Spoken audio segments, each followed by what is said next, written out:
time on this evening to talk about green growth. Let's start with a little story before we get to the harder part of this talk. You all recognize this building except for the little tweaks in the Photoshop, I think. No? Who knows which building this is? St. Paul's, there you go.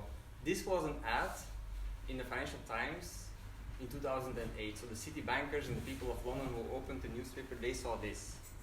Now, the same day, you had a company called Vedanta with headquarters in London having their annual shareholder meeting in London. And the third event on the same day, all of them linked, was two Indian people visiting St. Paul's with a couple of journalists in their wake.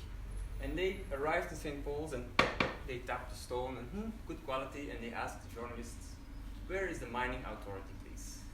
We'd like to mine this place. Of course, all of that was part of one big stunt. And what were they doing? They were exposing a hypocrisy because Vedanta was doing the same with them. They came, Vedanta, to India. They asked for the Indian mining authority. They didn't ask for the opinion of the people, and they wanted to mine the most holy site of these people, which happens to be the Niyamgiri hills, these hills. Turns out that there's a lot of bauxite in them. And the project that Vedanta wanted to do there was worth $7 billion. So it was a big project to mine this whole hill range away. Of course, you can imagine the people who live there, they depend on that hill range, not just for their religious needs, like the Londoners, some of them depend on St. Paul's for their religious needs. They also depend on this for food, water, medicine, basically for their survival. If this hill range is gone, their livelihoods are gone. So for them, there was a whole lot more at stake. And their little stunt in London actually worked. Because what happened after the stunt, media picked it up. There was a bit of talking about it, and one big investor decided it was all too much. One big investor decided to withdraw their shares from Vedanta. That was the Church of England.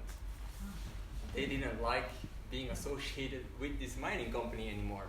So the activists, they have found like this little weak spot in the company's strategy. They had found this one investor that was vulnerable. They targeted that one and they managed to pull the plug from $7 billion project, which then made the shares of Vedanta tumble, after which they had a hard time recovering. It was a big failure for them. Now, if you can go to the next slide. That was just one story, and it's only a glimpse of the story. But there are literally thousands of these kind of stories of struggle. And I'll get to the link with the decoupling and the growth in a minute, but I think it's important to give that introduction. Because what you see, these dots on this map, these are all environmental conflicts. And these conflicts are related to our economic system. Because we are pushing the limits of the extraction and the commodity frontiers ever more towards places where we shouldn't be digging. Places where people are depending on the nature that's around them. Vulnerable places, thriving places. This EG Atlas, Environmental Justice Atlas, is free, accessible, no paywalls. It's the largest database of environmental conflicts in the world. I've been working on it with hundreds of people for about a decade now. Professor Juan Martinez Allier is the godfather of this project. And it's a mix of activists, grassroots struggles, pointing out that they have an issue, and then researchers helping them to frame their struggle in a scientifically sound way and then add it to the atlas. There's a filter function here, so if you're interested in show me all the conflicts of Vedanta, or show me all the conflicts that have legal battles or debts, that's what you can do, or a mix of them. It's a great tool that is being used by millions of people, literally, journalists, scientists, to find more details. They do empirical political ecology with this. It's one of the few occasions to have an empirical, such a big database that you can actually do political ecology on that scale. Next slide, please. One of the effects of all these conflicts, and we only have the tip of the iceberg, these 3,000 that we now map, is the number of deaths of environmentalists, people who stand on the front lines, who defend our common planet. And they are being killed in ever increasing numbers. It was 1 a week only a decade ago, and I've added the latest 2 years. On average, it's 4 a week nowadays.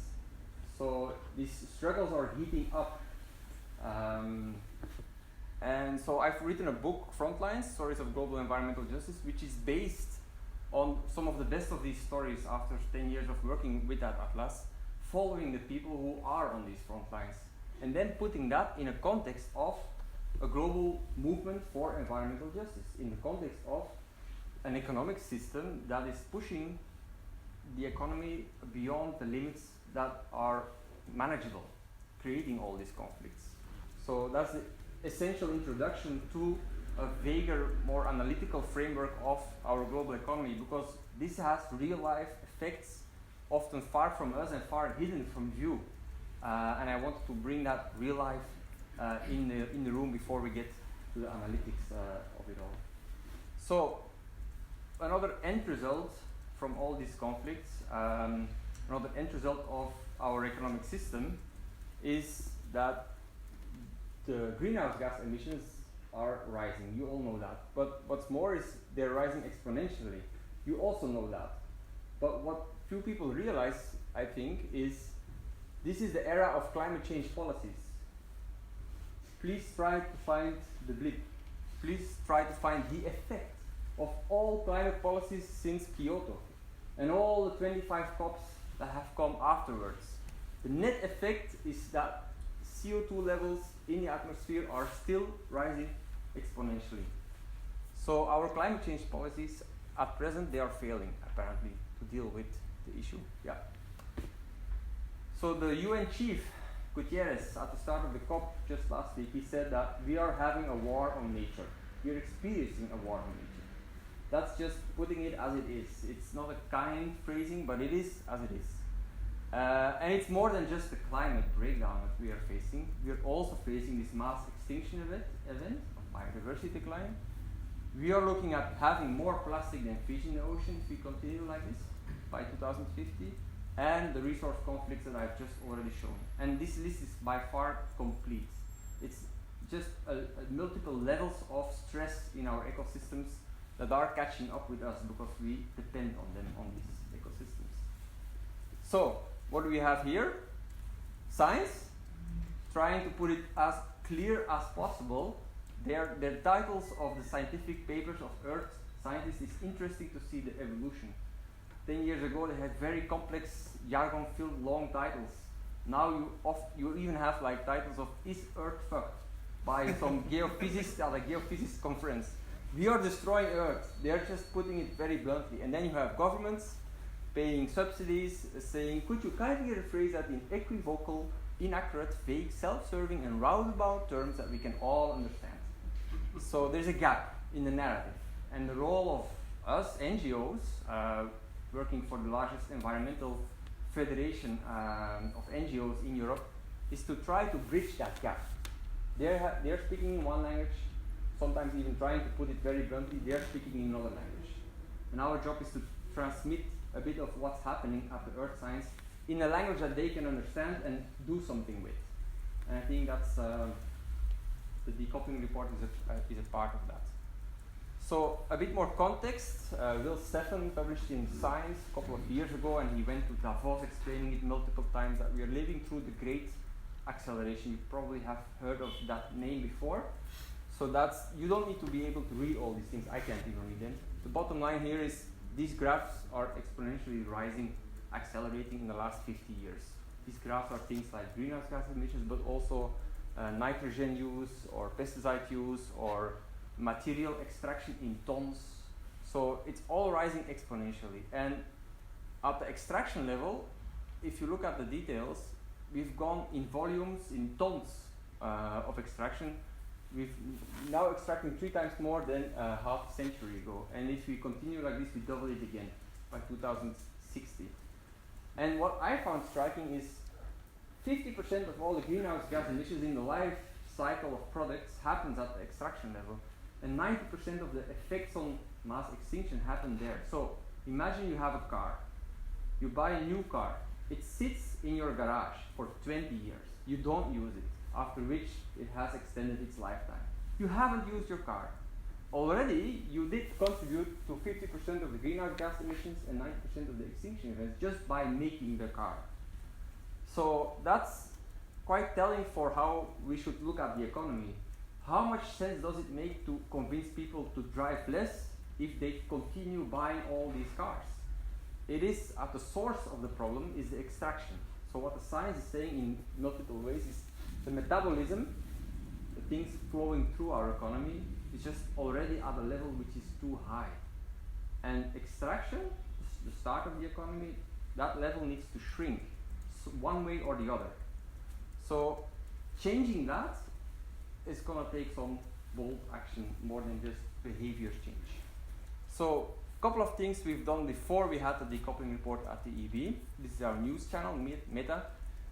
We have our own articles there, but also guest articles. So if you have a good idea and you want to publish on an environmental news site, welcome. For example, Federico De Maria from the Degrowth movement, who I work with for also almost a decade now, published this one. Economic growth is not compatible with environmental sustainability, which was also his keynote speech for a workshop with people from the European Commission 2 years ago. So then within the EB, I've been working on this economic transition, economic justice team, figuring out with our members what it is that we actually want when we say system change, when we say economic transition. We want well-being for many people without growth, and we want it to be within planetary boundaries, which we don't have right now. We believe that a positive preparation for a post-growth economy gives more security and stability than the current economic system, whose stability and security can be exemplified by a little anecdote. 15 September 2007 was the day that Lehman Brothers went broke. And that day, there was a bit of a panic, also in the city of London. And a couple of bankers in the city of London, amidst the whole panic that day, everything going in the red, crashing, they decided to drop their work for a minute, take their phone, call their wives, tell them to drop everything and take the car, go to the supermarket and stock up. Thus, several bankers have done that. They have admitted doing that. That tells you of how secure and stable our economic system is that the insiders fear that a financial heart attack would stop the flows to our supermarkets, thus calling their wives to stock up. And in normal circumstances, the supermarkets would be empty in 3 or 4 days, thanks to the just-in-time principle.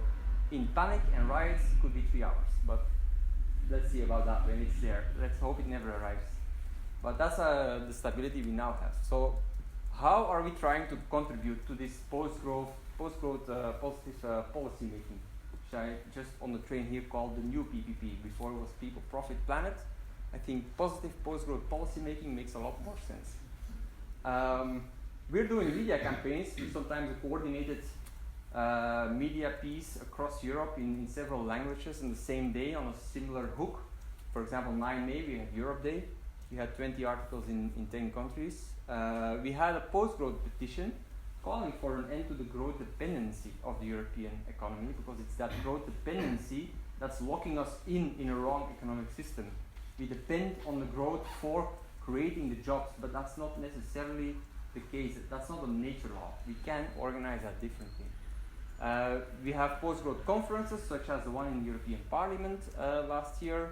Of course, bilateral lobby meetings, we do networking, like today. And we publish these reports, which I will get to in a minute now. So this is Tim Jackson, who I think many of you will also know. He was one of the signatories of this lobby letter of 240 economists, and he's giving our lobby letter to Vestager, who is now the number 3 in European Commission. At the time, she was also a commissioner. And this is in the post-growth parliament in the conference, by the way.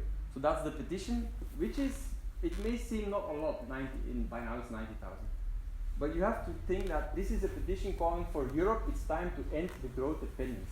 What follows is an academic text talking about the Stability and Growth Pact in need of change towards the sustainability and well-being pact. This is not Save the Dolphin or Save the Panda Bear, which you can maybe easily get 1 million signatures. This is a highly academic and difficult text. But apparently there are some more than just academics, Europeans, who are worried about this. So after this petition, it's the director of the EEB, well, one of the two directors, and this is Frans Timmermans, the number 2 of the commission at the time, and also of the new commission. He's the one in charge of the Green Deal. So he's the one who could actually, if ever anyone is going to go for post-growth at the European Commission level, in this commission, it will be him. He's the one in charge of the green policies. And so we are handing over this petition to him. So that's the access that we as the EEB have to policymakers. Now, after we've done all that, then we were approached by a couple of scientists, in total 7 actually, asking us, can you produce and put out to the world our report on decoupling? Because we've done a big study showing that the claim of decoupling is a myth. And the decoupling means, in essence, the claim which we hear for about a decade or 2 now from the European Commission, World Bank, OECD, that you can have your economic growth decoupled from the environmental harm it does. There are different definitions and phrases for it, but that's the bottom line. And they've done a study like, okay, well, let's do a meta study, a study of all the other studies on decoupling, and looking, did it ever happen? So, has adequate decoupling ever happened? Well, what's adequate? Okay, how do you measure? What do you have to take into account when you measure decoupling? It's not effective, your decoupling, if it's just relative decoupling. If your environmental pressures keep going up just at a slower speed, right? Environmental pressures, harm, need to go down. This can be at the material level or extraction level or at the emission level. In either way, the reduction that we need now is absolute. Yeah. Another requirement is that it's permanent, not just a quick fix, which then leads to a rebound effect later. So we need a permanent, and an absolute decoupling. Also important that it's not just local, that we don't just shift our problems to another country, which is actually what the UK is doing right now. Most European countries are doing right now, by exporting the pollution to what the World Bank calls the underpolluted countries. That's what they literally call it. And then buying their stuff from China and other places where it's being produced in a climate unfriendly way, leaving the accounting to where it was produced and not where it was consumed. So you need global decoupling everywhere, not just shifting geographically. And it needs to be sufficient. You can have all of that and still not decrease fast enough to deal with climate change or mass extinction, because the European Environmental Agency, which is unlike us, not an NGO but an institute of the European Commission, has said that in order to not get in a spiral of never-ending global warming, we need to decarbonize 5 to 15 times faster than we do now. So you have to have sufficient decoupling. So we make in this report this checklist. What are you measuring? Your resources or your impact? Is it territorial or is it footprint based, local or global, relative or absolute, and so forth. That's something to keep in mind when you're trying to debunk decoupling claims. This is a graph, just briefly, where we are heading with greenhouse gas emissions in Europe. So yes, we have declined -22, but speed of decline is actually decelerating. So we're looking at flattening out while we should be going down much faster. Yep. And this is the material extraction in tons. As you can see, it's also an exponential rise and no downward scale inside. Yeah. So what do policymakers have to do? This is according to the report authors. I'll get to what we think should be happening. Is to get the objectives right, to get reductions of 5 to 8% of greenhouse gas emissions per year, to have caps on the resource and land use, to integrate all these nice goals, lofty goals, into the actual economic policy making within the EU, to prepare for these different scenarios, other than the growth scenario, to make sustainable lifestyles easier. So I added a little note for, as I'm in the UK now, recently the Office of Statistics in the UK came out with this report that looked as if the UK was doing not bad on greenhouse gas emissions. They were coming up with figures of we've grown our GDP that much, but we've reduced our CO2 that much. So we have absolute decoupling and we're doing great. That was a bit of the bottom line. But then I got by Twitter a request from the assistant of Caroline Lucas. Hey, the folks of the decoupling report, can you give us some ideas of is this report true or is this just a smokescreen? So then the authors looked at it and well, they said, look, this is within the UK borders only. This is local. This is not global. Partly by shifting emissions to other countries because they didn't use consumption-based accounting. They used production-based accounting. So they didn't look at through the consumption footprint. Plus, they found that the speed of decoupling is not sufficient by a margin. It needs to be 5 to 10 times faster to meet even Europe's climate goals. Not that that matters anymore, maybe. I don't know. I'll not get into that debate. And it also showed that the UK is showing a decrease actually in the speed of decoupling on consumption-based terms. So instead of increasing the speed, it's decreasing. Yeah. So then they looked at the future. They said, look, it never really happened on a global scale, permanent, absolute, sufficient. How likely is it that we will get there? Thus, how likely is it that a green growth strategy can actually work to address climate emergency and mass extinction? That's the bottom line of their question. And they came up with several reasons why they think it's never going to happen. Well, they've covered their backs by saying it's extremely unlikely to happen, which is, like in the IPCC, it's like scientific language of saying it's not going to happen, as you all know. And I'm not going to go in all the details here, but I've already touched upon a couple, like cost shifting to other countries. There's over-optimism that technology will save us in the end. Even the Massachusetts Institute of Technology doesn't think technology alone will save us. Problem shifting, rebound effects, and so forth.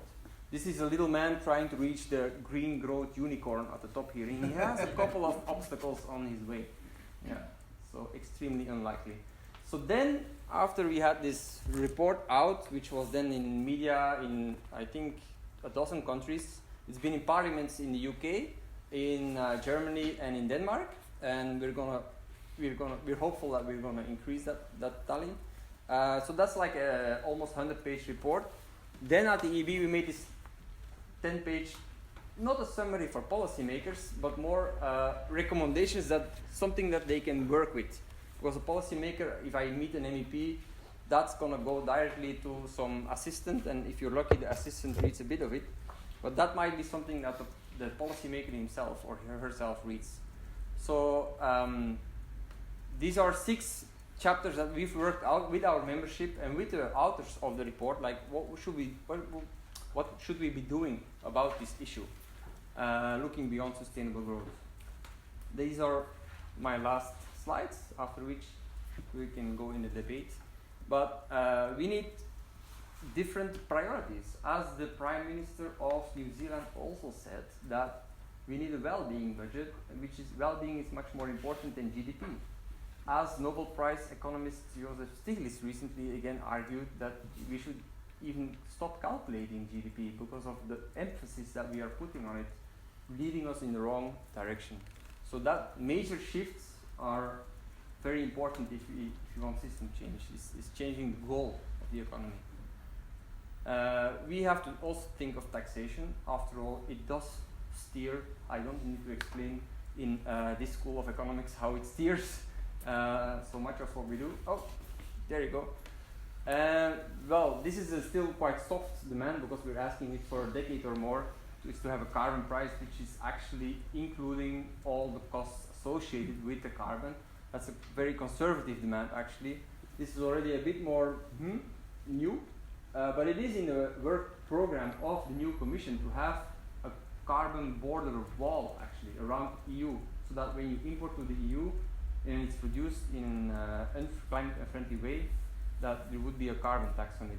But we want to go further and have a cap and dividend system at the level, at the source of the problem, the extraction level. and then also putting a cap on extreme wealth. The correlation between extreme wealth and extreme over pollution is very positive. So that's also a way to tackle over pollution. Putting the money where our mouths are, redirecting public spending, public procurement is a very big driver of the whole economy. We're still subsidizing fossil fuels to the tune of billions. That's of course a ridiculous idea and still needs to be repeated over and over again that we shouldn't be doing that. Take back control over our money is about sovereign money creation, as actually has happened in the past until we stopped doing that and left that all to the private sector, who use criteria for creating money that are not necessarily the criteria to address the climate emergency. So we should maybe rethink that idea as well. Then this is from Kate Raworth, who you no doubt also have heard of, donut economics. Is getting our economy in the donut above the social minimums, creating well-being for all, but under the planetary boundaries. I'm not going to dwell much time on that one. And then, yeah, that's what a key critique we always hear is, well, that's nice of you to say, but what about the jobs? What about the people who are going to lose their job in your post-growth economy? Well, that's not necessarily the case.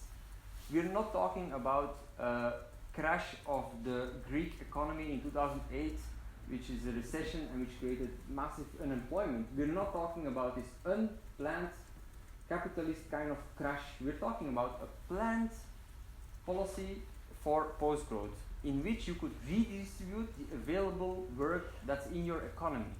That's of course a big one, it's a challenge, but it is not a nature law that needs to be broken.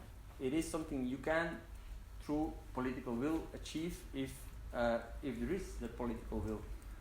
Redistributing the available work. For example, New Economic Foundation once did a calculation, the 21-hour work week, how making that the norm could actually eradicate almost all of the unemployment in the UK, with some margins of exceptions and sectors and so forth. But there are ways to organize your labor market differently than we are doing now. And finally, we need a new social contract. The way businesses have encroached on our lives and have taken over, have handcuffed policymakers, is really threatening our survival. If you've heard of the investor-state dispute settlement mechanism, this mechanism in trade deals, it really sends a regulatory chill down the necks of policymakers. As soon as they want to do anything that hurts future profits expected by a foreign investor, they get sued to the tune of billions. And it's in a private court outside the normal legal system, and it really hampers their ability to act. So we need to think of the power relations. You can't expect the system change to happen without addressing the power imbalance that we are experiencing. So that's another strand of our work. Then I'm towards the end now. This is more a question now. I've been talking a lot about what policy should be doing. We're in a School of Economics. Maybe businesses are also important, and we have a business leader in the room who will come up soon. So I have in my book as well a couple of positives of things businesses could do, in my view. I have a positive example of a business without naming it by name. The product service economy, where a company sells light instead of light bulbs, and servicing the light to a whole airport, reversing the incentive from I'm going to sell light bulbs that break down in a year or two so they come back, towards I'm going to install the light bulbs which are super efficient and long lasting, and because I'm going to be still the owner, and as they break down I'm going to be the one paying. So that's one model which I think is promising. Another is the economy for the common goods, which is a whole network of companies, I think there are over 2,000 now, who pledge to work with other key progress indicators than the usual ones, making them a B Corp social corporation. Zero carbon innovations, we need them. We need business innovating towards zero carbon. I think Nikki can say a bit more about that in a minute. The circular economy is a double-edged sword. I have the circular economy in a chapter that's not that hopeful because it's being misused, it's being captured. There are things that go wrong with it, but it can be a force for good as well. We just shouldn't think that that's going to solve all our problems, because the circular economy now is 9% of our total economy and declining. But social employment in thrift shops in Belgium is a great example of that. It's a booming business there, where all over the cities you have thrift shops where people work who otherwise don't find work in a normal economy. Former prisoners or handicapped people, and these shops they are in the hundreds already. It's catching on. And then I see a future for cooperatives and a social sharing economy, but I also feel that these are limited in scale. We shouldn't expect these little islands of nice little projects, I would call it, to take over the global economy. That's not going to happen anytime soon. And with that, I'm going to maybe ask Nikki if she can say more about the role of businesses in a post-growth economy. Thanks very much, Nick. Yep. Right, well, Nikki Jones is come to join us. Nikki, I've known for like ages, back into the early noughties, in the foot printing world, when I was in the sort of environmental economic modelling mode. And she's been an analyst, entrepreneur, and now is trying to manifest things and make always change trying to happen. manifest things. Always trying to manifest things. So how are we going to manifest a society, an economy that could live within these boundaries? I have so much to say. I've got a book, an iPad, and a handwritten notepad. So I'm going to sit down, in fact, otherwise I should drop something. So a little bit about my story, because I think that is really, really relevant to this whole green growth thing, and the fact that it's not a thing of pride that I say that since I started my career in environmental stuff in 1988, over half of the greenhouse gas emissions that have been put into the atmosphere have occurred effectively on my watch. Not a successful career, as I kind of feel I've started out trying to stop that happening. However, with that comes a whole range of experience about having tried different things and understanding what the barriers are. And that's what I want to come back on this about. There's actually very little in there that I disagree with. The difference possibly between you, but you're not actually an economist. I'm not an economist. And I think that gives me an interesting and sometimes controversial perspective on the world. And when I was trying to explain what I was going to say this evening to my daughter, who's just done A-level economics and is off to do a degree in economics, she went, economics doesn't work like that, Mum. I started off doing, I'm an environmental scientist and a technologist, so I get the science and I get the atmospheric science and I also get the technology side of it.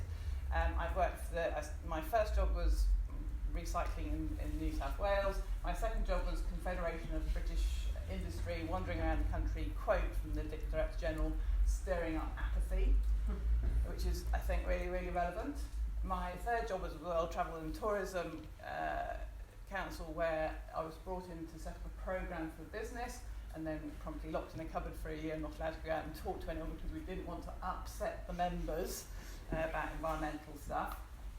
Then I went freelance and I was trying to explain to board level people what sustainability was, and this is kind of back in the sort of late 80s, early 90s, and we didn't have any metrics then. We had no carbon accounting, we had no kind of notion around what good looked like and what, if you were a business, what you were aiming for. And then we started having environmental management standards, PS 7750, 14001, all that sort of things, which was almost a kind of a framework for business to work to. But still there were no metrics. You know, when was the end point? When did you know that you got there? It's that classic Shrek, you've all seen Shrek. It's a donkey in the back going, are we there yet? Are we there yet? And that's the whole thing of if you don't know where you're going, it's really, really difficult to work out how you get there and at what speed you need to go. And so I asked myself a question of, if I was to be self-sufficient, me personally, how much land will I need to do that, to give me my food, my fibre, my fuel, and how big would my garden have to be effectively? And then if everyone did that, how much space would we all need?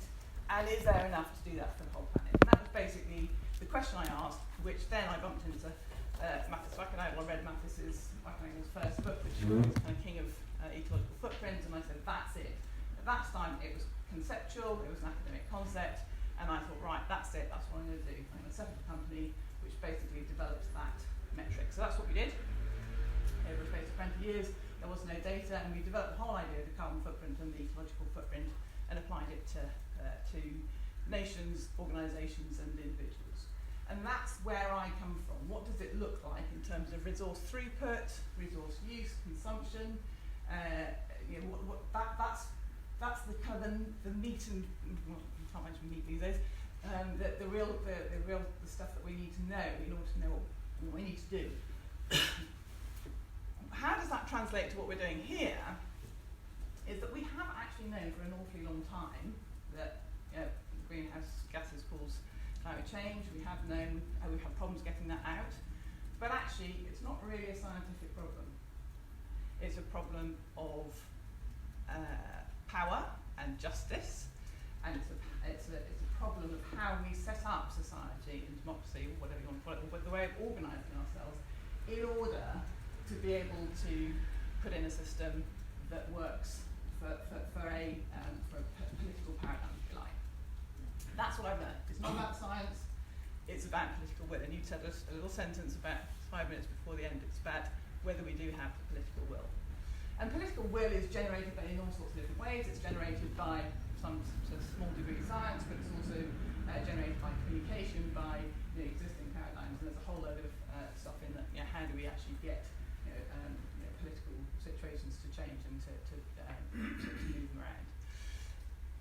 Where I come from is, economics is basically, current economics, which is why I love what Henry's been doing with the progressive, where economics kind of fails is it just measures and looks at the wrong thing. As far as I'm concerned, the role of business is to creatively create well-being and quality of life. And the object of the exercise is to maximise quality of life within the means of nature, which is what we used to kind of call about it. David, I just recognised you.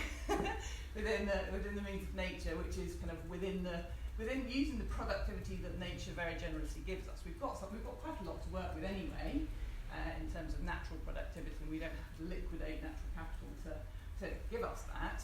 But we need to create collective well-being within those means of natural productivity and nature. Where we're going wrong, I feel, is that we use GDP to measure something. We're not actually trying to measure the right sort of value that we're creating. The value that we are creating is well-being or quality of life, whatever you want to call it, and other metrics like genuine progress index or the index of sustainable economic welfare or whatever. All those other kind of ones, indicators which include the bad stuff as well as the good stuff. I'm sure there's a GDP argument of why it doesn't work. We've been saying that. The European project in 2002, I think, I was sticking stickers on the Let's Change GDP consultation boards to no avail. So we need to change the way that we measure what we value. To value what we measure, and we need to measure what we value, and that's certainly around kind of the well-being and the quality of life. And then we also, I think one of the key problems is this disconnection between what we consume and our the remoteness of the impact of that consumption. And one of the key problems about that is using production-based carbon accounting or whatever resource accounting versus consumption. So it's the footprint versus kind of national production accounts. So if I was starting from here, I wouldn't start from here, but I would absolutely have a genuine progress type index and a consumption-based carbon accounting system around which to work policy. Then at least we're kind of aligned on what we're trying to actually do. Then it's a question of politics, and actually then it's about how much leadership is shown. Somebody again was talking about what you can manifest, and in terms of political will, and we wouldn't be prepared to take a hit for sustainability, an economic hit for sustainability. But dare I mention a situation where we have got in the UK to a situation where we are at least around half the population are potentially going to vote for a significant hit on the economic well-being for an ideological concept, the dreaded B word. So it's generally agreed that will cause some sort of economic hit, but some people are willing to take that. But we've never managed to do that with environment and sustainability. So, and that's kind of a fundamental thing about the long-term future, long-term survival. So I think sometimes we just haven't had leadership to take that political will, and that's where it comes down to the challenges of endemic power and Turkey's voting for Christmas, and how do you actually create a very different political setup where green growth or salvation or whatever, redemption, whatever can happen. And I don't think, if we've got the metrics right, then green growth is great.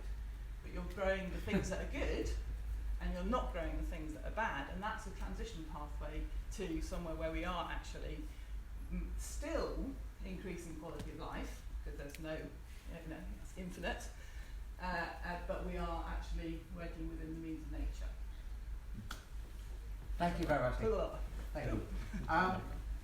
Brilliant. Well, I'm going to answer it, but I'm going to sort of take the opportunity to put a challenge out first before we open it more wide, because I think it seems to me, and I don't know how other people feel, but we look at all these charts and see the direction is going totally in the wrong way. We know that there are already significant impacts already built up. And even the Ministry of Defence says that there's a high likelihood, the biggest risk we face is climate change, and it's the highest likelihood of risk, and the impacts are going to be totally breakdown of supply chains, hunger, starvation, disasters, etc. So it seems to me that given that we find it so difficult to actually talk about this, politicians aren't even addressing the question, let alone doing anything about it really, that there can be almost a sort of 99% certainty, one of those again, that nothing is really going to happen substantially until there is substantial disruption to the current structures. Probably the ability to measure, the way statistics are, but no one will be actually collecting statistics. Most government structures, or a lot of government structures, will actually have ceased to function in a way that we imagine now. So I wonder, can we imagine how we might create a different sort of system in a context of actually a collapsing system as we have now? And I think unless we think about that, we're being unrealistic. And actually people who talk about this are always told they're being unrealistic. We surely wouldn't be able to do that. Of course, that's totally unrealistic, which tends to raise the fundamental question, is the human race actually up to surviving? Do we actually have the capacity to actually save ourselves? Because we'll say, we can't possibly do that. And fundamentally we're being told that we are incapable of actually doing what is required. And so, how bad do things have to get? And in that disintegrating society, what could come out of it? I know there's a Postgrowth Institute in the US who is actually looking at sort of putting in place structures that can survive the breakdown of most of the things that we take for granted. Shall I take that challenge up? Yeah, take that challenge. Sure, I want to. Because I just looked at all your policies, and they all assume that government is sort of going to be there, and that the structures that we know, the tax system is going to sort of work, everything's sort of going to be working. And on the face of it, that seems incredibly unlikely. Yeah, well, if you get to the point of collapse, which there is a whole science around collapsology, then of course you might have this integration. But is there any reason to believe we won't be collapsing? Well, I still have hope we can prevent the worst of collapses. And some form of collapse is likely to be there, but you can always... It's like a doctor, when he gets a patient, and that patient has a cancer. What's the doctor gonna do? Is he gonna say, oh, sorry, too bad? Or is he gonna just think of, what can I still do to prevent this cancer from spreading out and killing my patients? We don't know if it's going to be too late, so we shouldn't give up as long as we're not sure that it's too late, that we're all screwed. I have kids. I have 2 young kids. The life expectancy of my youngest is 2100. And if you read a lot of the predictions, that's a bad state. So I'm going to just do whatever I can with my capabilities to deal with this issue. And to respond to your challenge, I think there are some countries that show that we can actually do this. I'm gonna name just a very tiny country, Bhutan, far away. I know it's a kingdom, it's not democracy, it's just an Himalayan little country, okay? But they have challenged this growth paradigm 30 years ago. They have gone for other metrics, gross national happiness, and that sounds woolly and hippie, I know, but it consists of over 100 indicators which they meticulously measure every year. And over the course of, let me think, over the course of 22 years, the life expectancy in this country went up 16 years. So every year people live a year longer almost. The poverty rate has declined by record-breaking numbers according to the World Bank. And it's the first carbon neutral country in the world. They absorb emissions instead of emitting emissions. It's even carbon negative now. So they show what's possible with the right policy framework. And that's replicable in other countries. They are working with the UN on getting like their indicator model, making it available for other countries, not just as a Buddhist philosophy. It is more than just some Buddhist idea. And there are other countries like Iceland, like Scotland, like New Zealand, trying to go in that direction, trying to work with other metrics. So I think we can still work with some countries, and then even in UK, and this is of course a bit tricky for me to meddle with your elections upcoming, but you have a very stark choice in the UK. I mean, last week you had a debate on climate change, and you had these 2 ice sculptures, you've seen it probably, those who just don't show up. And then you have other people showing up saying should be climate neutral or almost by 2030. And I'm not going to dwell into the rest of the local politics here, but you have a very stark choice, probably the starkest you've had in your lifetime. You have a program that's more radical than any radical program that does change, that causes substantial disruption, to quote your words, to the current system. And it's the party program of Labour. I do hope to get a copy of it. And I'm not, because I'm here in the UK, I would like to take a copy home. I'm not a big fan of everything the guy says or the party does, okay? But it is quite radical. And everyone in the continent acknowledges that. We are actually, in Belgium and the rest of Europe, very much looking forward to this election, because in a way it is giving us a hope as well. And this is not just about Brexit. This is about radical transformation. You all have that choice on the 12th.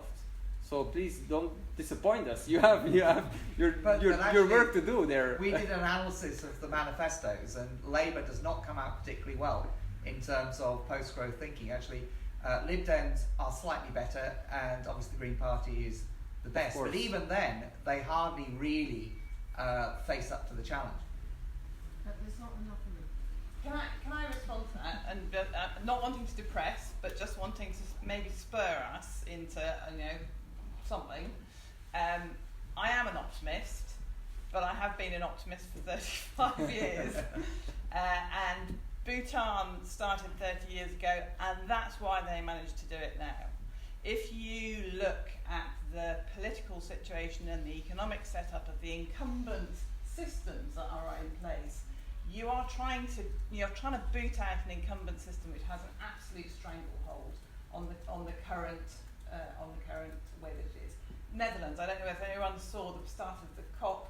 Netherlands announced that they're going to be zero emissions, net zero, because all their population live 5 metres under the sea level or half metre under sea level, whatever.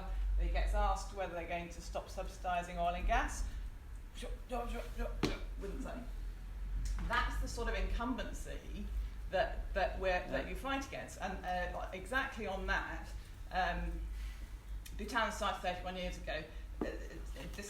Was just rereading this. It's the book I wrote in 2000. I wrote it in 1999 around this sort of stuff, and trying to find hopeful examples that we could all copy and lead. And one is Gaviotis. Do you know Gaviotis? Okay. Identified by the United Nations as a model village development and winner of the 1997 World Prize in Zero Emissions from the UN Zero Emissions Research Initiative. Gaviotis is located in Colombia's hostile eastern savannas. Perhaps more than any other settlement has proved that social and ecological well-being are truly compatible partners. I went to have a little bit of a Google about how Gaviotis is getting on. And Colombia has done some quite good stuff, but it's still part of a global economic system which is not helping it. And a lot of the Bhutan success has been because they have closed borders, and actually they are not participating in the current global economic system. They're one of the only countries that are not in the World Trade Organization. Exactly, and they have closed borders. You have to have very strict, you have to have to get there. So, and for me, again, from a personal view of the optimist thing, I absolutely admire your optimism, and please keep it. But my situation now is I'm trying to decide whether I've just left a job doing what I thought was negative emissions power station. I thought, right, this is worth doing. I came out of my garden for it. It hasn't worked out. I hope it does work out. But I now find myself, do I just sit in my garden and wait for collapse because then we'll be able to rebuild something better, or do I try and do this transition from where we are now to something else? And it's a real dilemma that I find as a professional. I'm sure lots of other people who've been working in this find that as well. So keep the optimism, but equally we might need collapse to make it happen. Well, I'd just say before I open it up that I'm also an optimist, but I think you have to be a realistic optimist in that what we need is a model of societies or whatever that are resilient to a collapsing society. Exactly. So that they have to take into account that the wider system is going to collapse, or it is totally unrealistic. That's my point. So, having taken up a lot of space, who else would like to be? Yeah. So, if I could slip in two cheeky ones on the optimism point, I can't help but really feel that actually the human nature is absolutely not lost. If you were to present someone with a choice between their Range Rover and the safety of their family, and it made it a very direct, visceral choice, they choose the family every time. So on optimism, I'm absolutely optimistic. In terms of a post-growth world, one of the justifications that we kind of often hear about kind of rampant inequality and kind of ever widening gap between the richest and poorest in the UK in particular is the idea that the rising tide kind of lifts all boats, and that kind of perpetual GDP is a justification for that rank inequality. What do you think about potentially redistributing wealth in a post-growth world, given that kind of explanation for the initial and justification for the initial inequality is growth? And how would you do it? It clearly doesn't work. The whole rising tide lifts all boats. I mean, the rising inequality is glaring in the last decades, and it has risen together with GDP. So you have seen especially the 1%, and you have different graphs, Milankovic, you have Piketty, with their research showing how the gaps have grown in society, in classes. So if you want to do anything on the inequality, you have, what's his name, Wilkinson, why equal societies almost always do better. Wilkinson. Yeah, here in the UK as well. And he showed statistically how too high levels of inequality create all kinds of problems for society, from more drug addicts to teen pregnancies and whatever. So if you want to deal with that, we have things like a cap on extreme wealth, or why should there be a pay gap higher than 1 on 10 in the economy? It's that whole stretch above that's causing also the consumption of yachts and all these very polluting things. So, and that sounds radical now, but there was the period behind the post-war period, the decades of the 50s and the 60s and the 70s, when in the UK the tax rate on the top marginal incomes, the highest, was 90%. 90, and then Thatcher came, and you know what happened. And then Reagan came, because in the US it was also 95% for decades, the tax rate on the highest incomes. And now it's like, in the US it's like 30%, in UK it's not much better. So it's not like, we don't have to reinvent the wheel to tackle that inequality. We do have to think just what we did in the past. And yeah, just raising GDP so that it doesn't work. It's the opposite. All the graphs are there from Milankovic to Piketty to prove your point. So I don't worry that much about that argument anymore. Anyone who still makes that argument is making himself pretty, I don't know how to put it, but out of touch with the reality, I think, to put it mildly. You want to say quickly, or should we have some more? I have some more. Yeah, We've done quite a lot of talking. The back, Paul. So progressives just need to tinker better. So what you're talking about in GDP growth is really debt growth. So you have to look at why debt grows so much and why it's allowed to grow so much, which comes back to asset backing, which other people have. So you could just tinker a little and change what allows debt's an essential thing to have. So you can't make it go away. But tinker as to why people have debt. So a simple idea would be, rather than it be, would be to risk weight up and go global debt assumptions, asset-backed debt, and just say assets are a neutral thing, and weight up things that are viewed to be, let's say, good for growth, or whatever term you want to use, right? So you don't need growth, but let's say development or something like that. And if you allow these things to be risk weighted up, so I would say that's better tinkering rather than what I hear as rather authoritarian. We better not do some stuff. But And that Paul, won't win. you've seen the graphs, you've seen that everything everyone's done to date is actually, the direction is accelerating in the wrong direction. Yeah. How can you, in the face of that, suggest that tinkering is the sort of place you need to be? So how can you suggest that telling people to change absolutely No, what I'm they do not. is the place I'm to not be? saying, but that's not what you're saying. There will have to be change. That doesn't mean that one set of people tell another set of So if people. you want people like me to listen who are, let's say, non-committed in a variety of ways, so I apologise. So I agree with the concerns you have and the things you point out. I don't dispute them. But how do you turn the world? How do you make it change? But I do that's the not question, believe- isn't it? Well, I believe I believe that you're underweighting the ability to change through what appear like small things. So I think a program of identifying small little things that appear small that you can change in the economy, like I've just given about how you allow people access to debt and what underpins people's access to, in a sense, Do you think leverage and that's growth. politically easier to do than do things like reverse subsidies or whatever? So I see, to a certain extent, I agree with you absolutely on debt, and actually a system which effectively lets a small number of companies liquidate natural capital for absolutely scot-free for no payment back to society. Or people who have expensive assets already, who tend to be already wealthy. That's not what I was trying to say. But how do you politically, we've not managed to reverse perverse subsidies in 30 years. I got terribly excited about the notion of reversing perverse subsidies back in 1989 when it was, a possible thing. But we politically haven't managed to do it. And so if I feel that the tinkering that you're talking about is kind of up against the same political barriers that all of the other sort of tinkering policy initiatives that we've failed to get through face. Can I give you a response? I think we live in a time of populism, and populism is this type of ongoing tinkering with what we think is the norms. So what you would really be selling is you'd be selling so rather than Corbyn selling change everything, Corbyn would be selling changing access to capital to do things as a simple example. It's really difficult to get that across to voting that don't even know that 97% money is produced by private money, is produced by banks. So that's quite a hard political sell. It's as hard to sell changing everything. Now he might win. Yeah, and if you're going to change everything, if you're going to have a hard sell, he might win his argument, and then he will disappoint in trying to implement change everything so quickly, and that will be just as bad. Let's have another one from, yes. Len.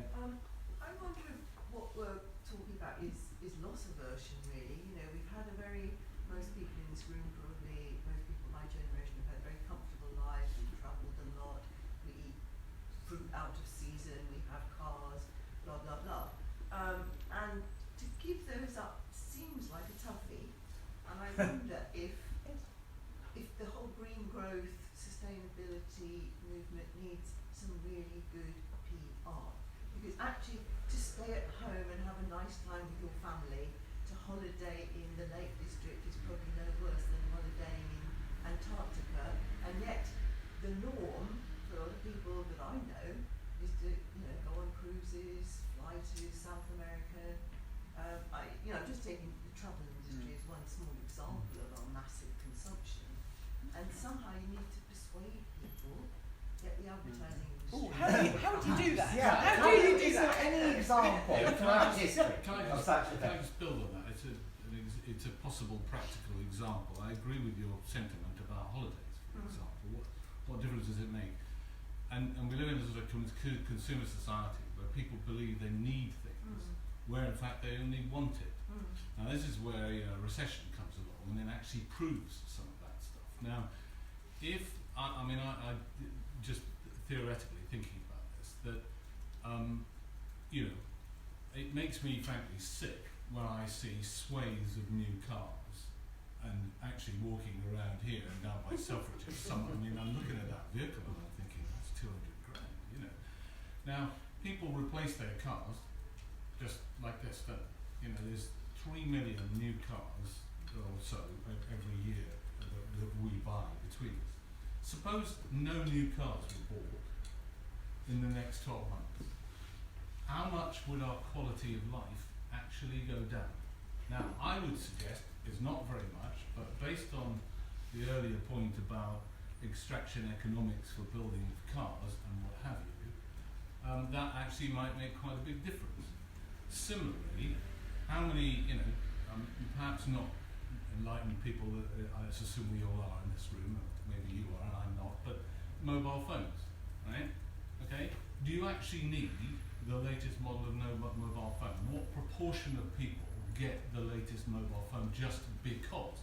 And suppose you actually had a policy which would require a leader in the government who actually says we're going to do something about that, and just, if you like, the average age of our cars on the streets went backwards a year or two, or increased a year or two, and the average age of the mobile phones in our pockets increased a few years, that might be an example, a practical example, which you could sell to people.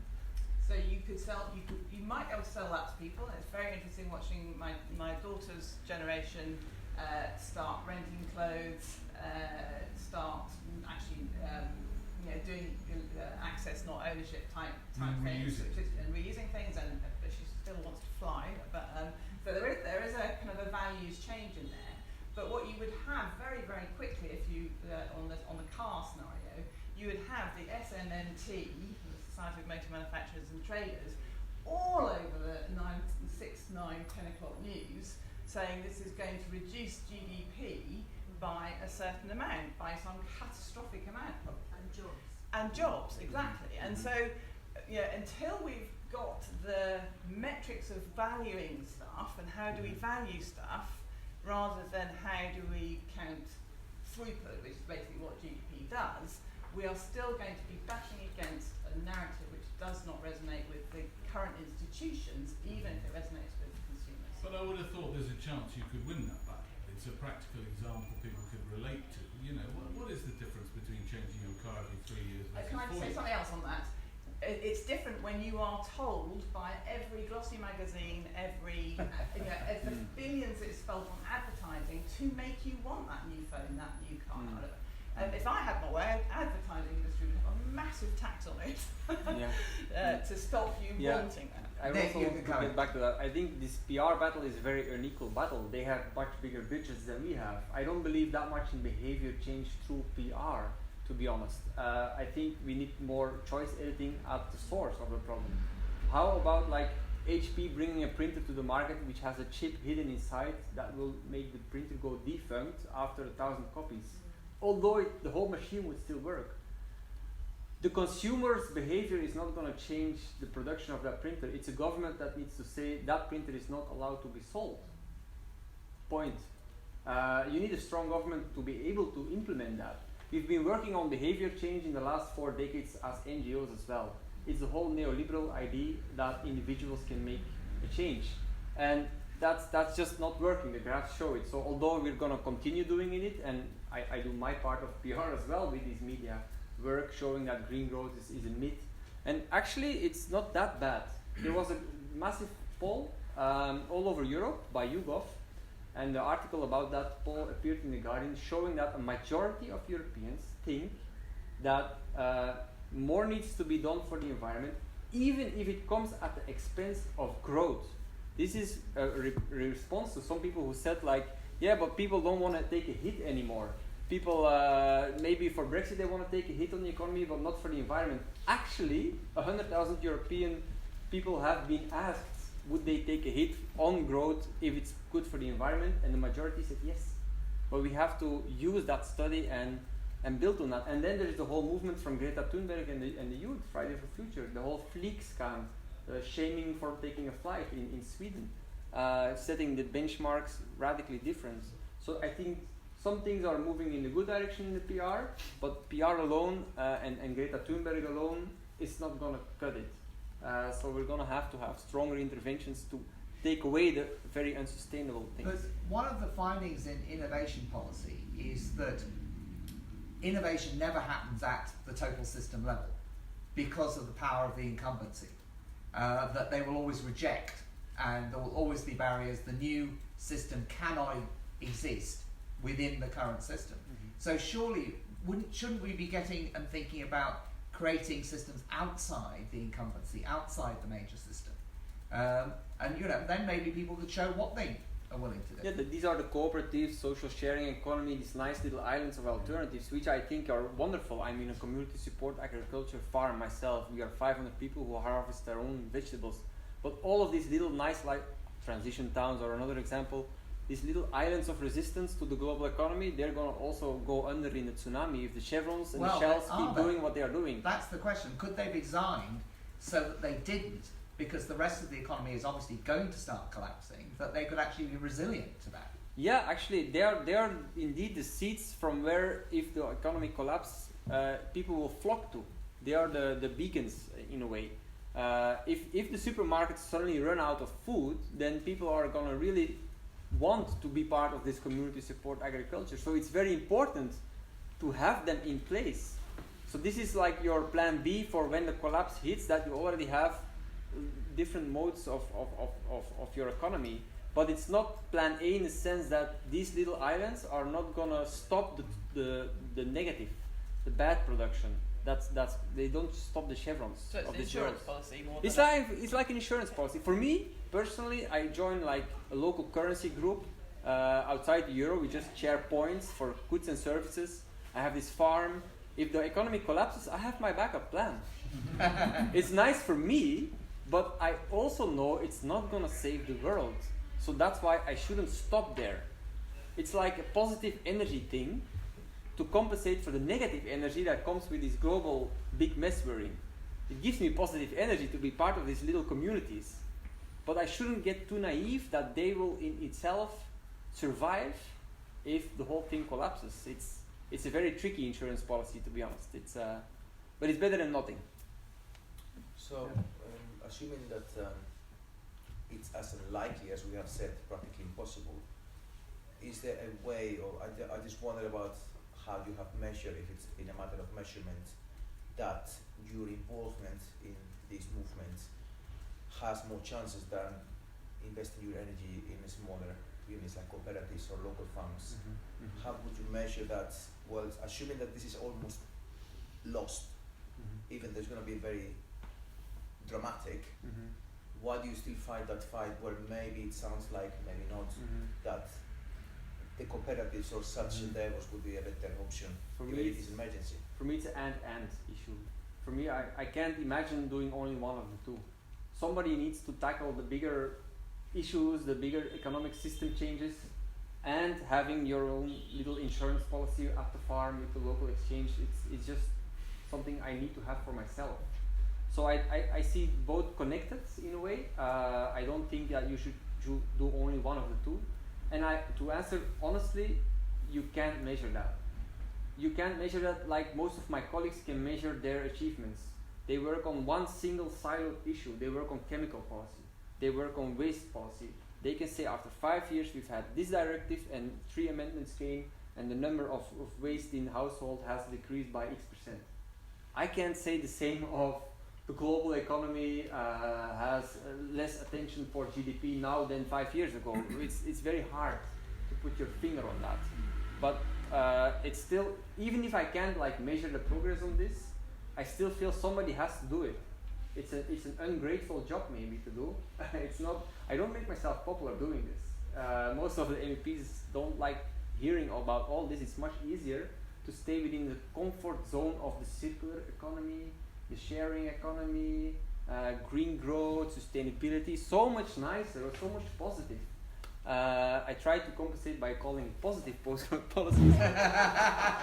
it doesn't really cut the cake. Well, how to put it? Yeah, you also have a question for. It's nice to hear somebody talking about local exchange trading schemes. There are very few people holding it together in the UK. The New Economics Foundation tried to stamp them out. I won't say anything more about that, so it's nice that you speak about them.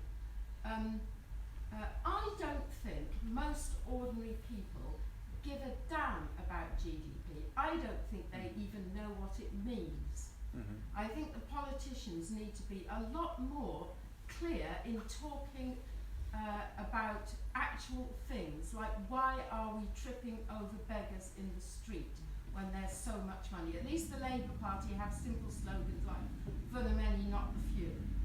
And they understand all these things, but they are still far too cautious to spell it out. They interview, I listen to Radio 4 most of the time, and they interview people in the street about the election. They say, oh, I don't vote because I don't understand what it's all about.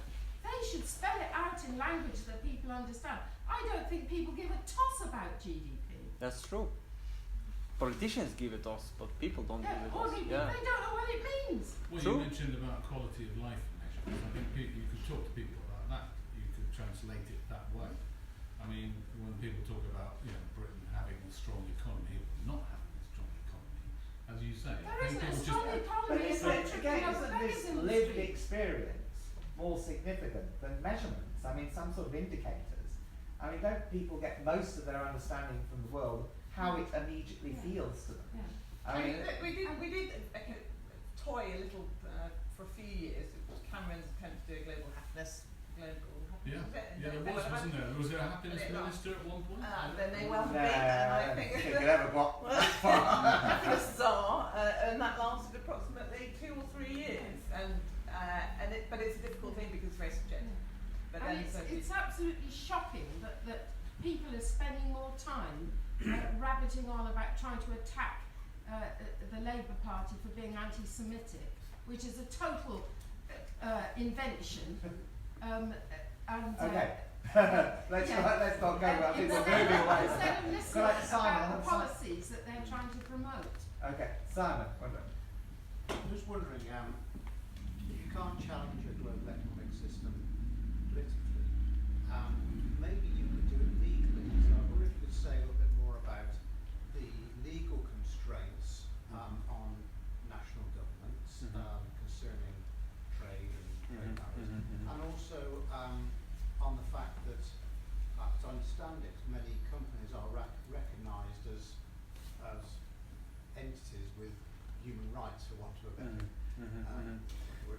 So there's a kind of a whole area there where you could challenge the system on a legal basis rather than on a political basis. That's a very good question. And actually, I know the lawyer, and I interviewed him for my book.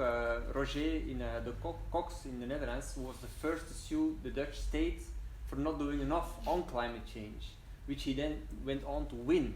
So then what happened was very interesting. He also wrote a book about that. So the judge ruled that the Netherlands should follow the IPCC's recommendations for reduction of emissions. But what follows is very interesting. The Dutch then went on to do things like, okay, we're going to close the coal-powered power plants in our country.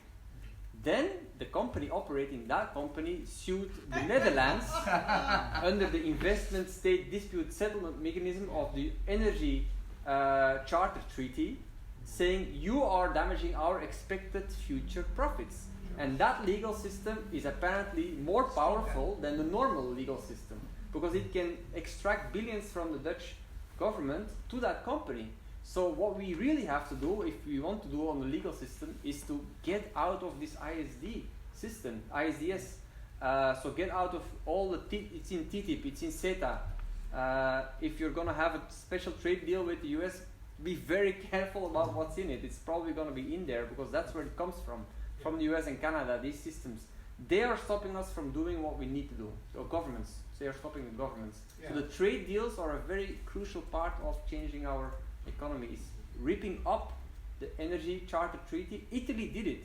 It's the only country that went away from the ECT because it saw that it's gonna get billions of sued cases for projects they don't want. So before it got too bad, they got out of it.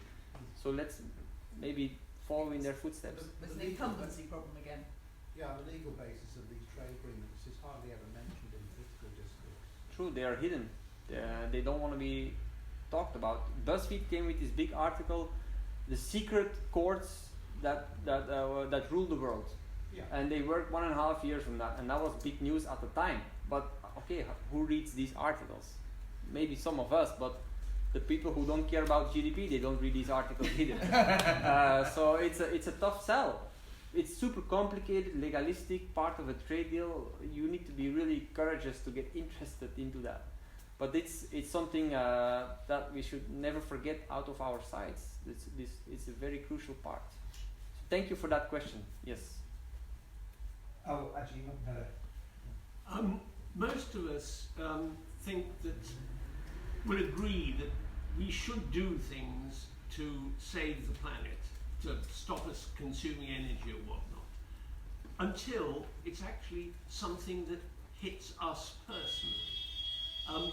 One way you could stop people driving their cars quite so much perhaps would be to put 50 pence on a litre of petrol. But if you tried to do that, you wouldn't get a great deal of support for it, I don't think. You would have the yellow vest movement here in the UK. There's a great saying that I saw by a sort of management guru.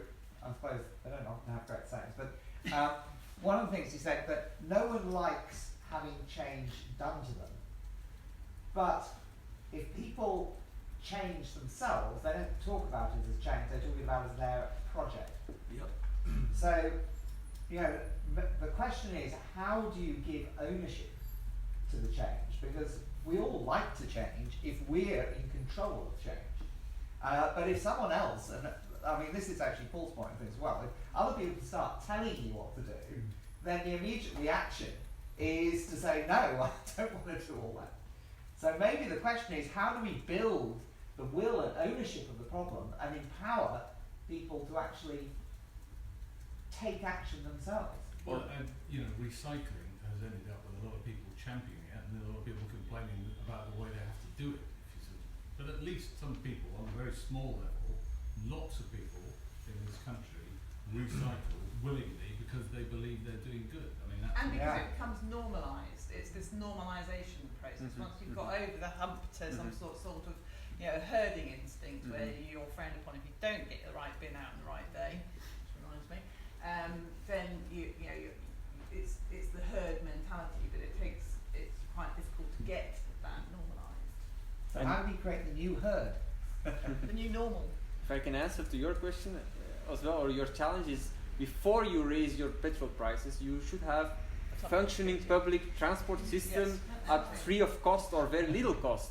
Whole of Luxembourg public transport is completely free, including the trains. It's possible, it's a political choice. If you have that, if you then have car sharing options, if you then provide like coupons for very poor people to at least have their basic mobility needs covered, and then you raise the petrol price, you might find support. But you have to invest beforehand.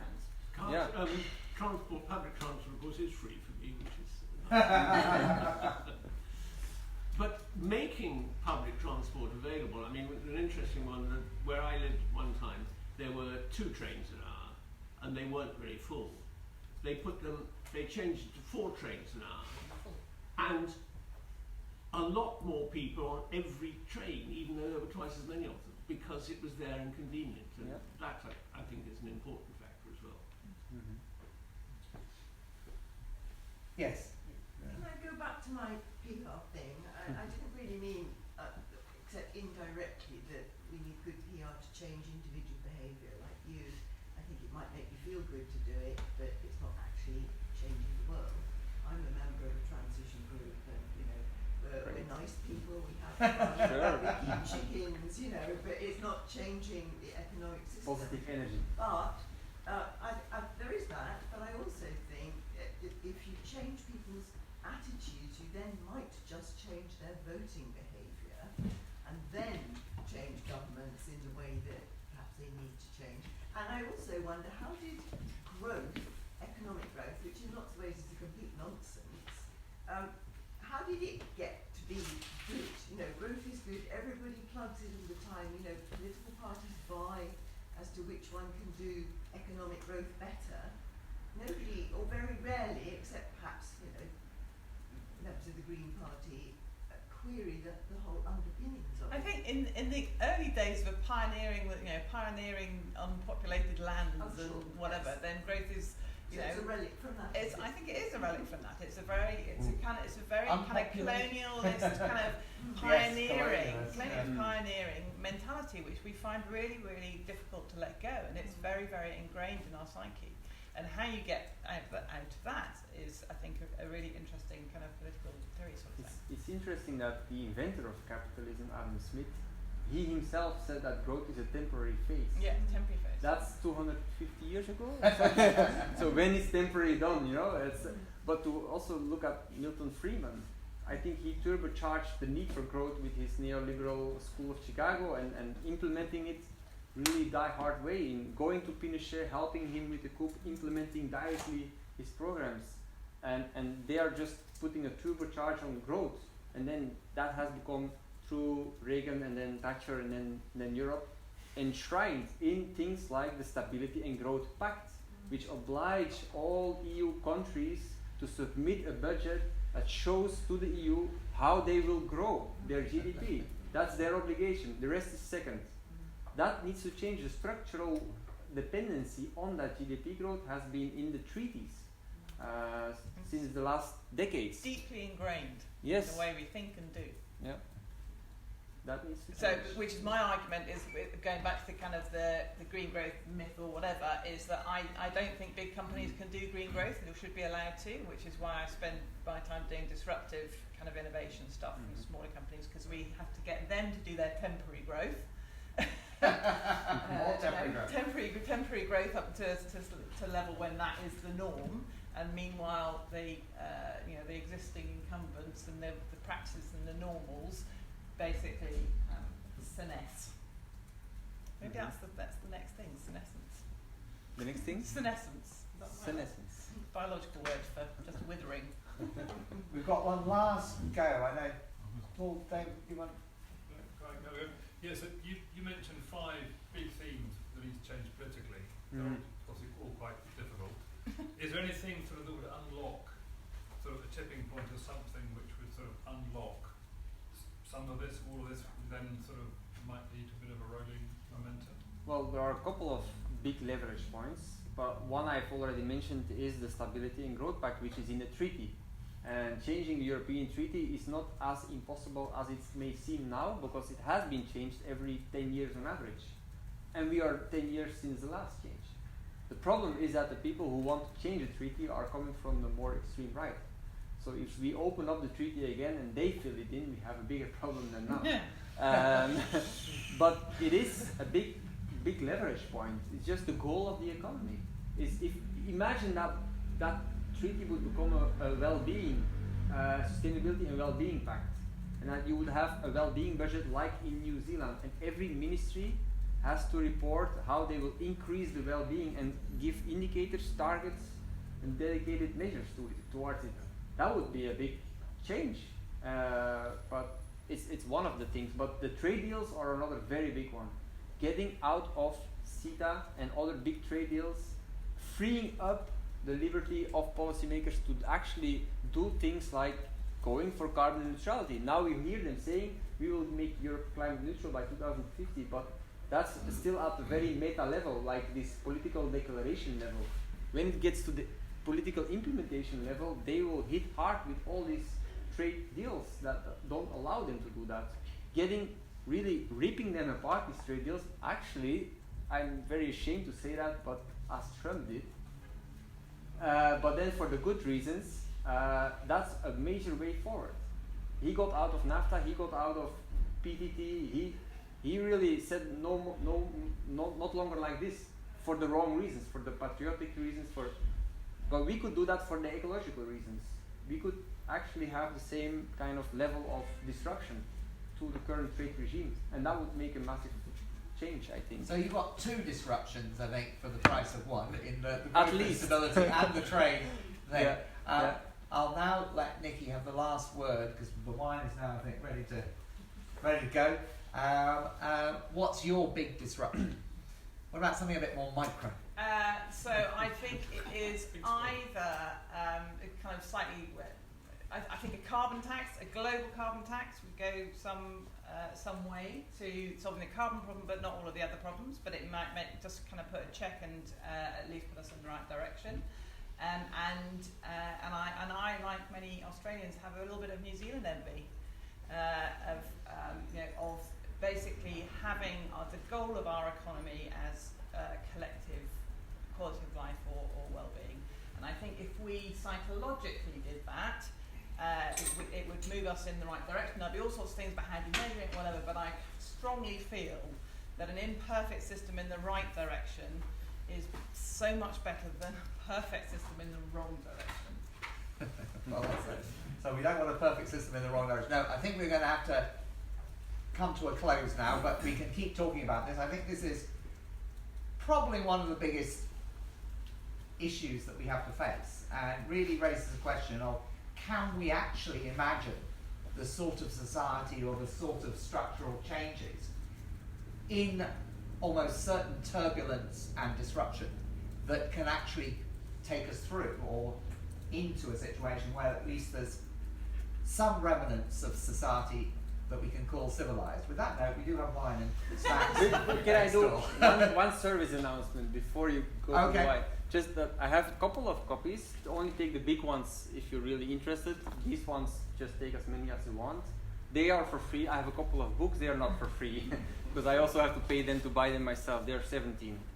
But if you're interested, no pressure. But we can continue over the wine. Okay, thanks very much.